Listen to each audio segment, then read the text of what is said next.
Здравейте, приятели! Днес избрах да споделя с вас една идея за много лесна и вкусна пица, която се приготвя с лаваш или с тортила. Рецептата научих от моя колега кулинар. Сега съм сложила кетчуп върху тортилата. Ще го размажа хубаво да покрия цялата питка. И тук съм си нарязала колбас с парченца кашкавал. И имам настъргана моцарела от Lidl.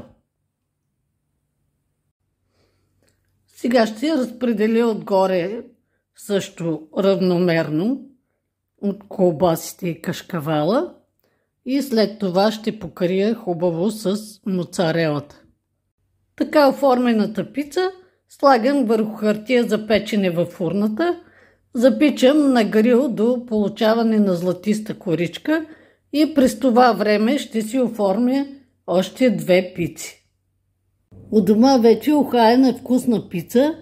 Моцарелата е започнала да се разтопява и постепенно да се зачервява. Имам функция във фурната за грил с вентилатор и така печенето става още по-бързо и ефектно.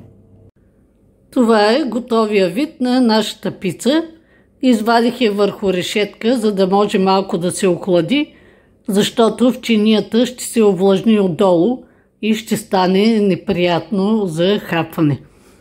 Тук вече съм поставила да се изпека втората пица.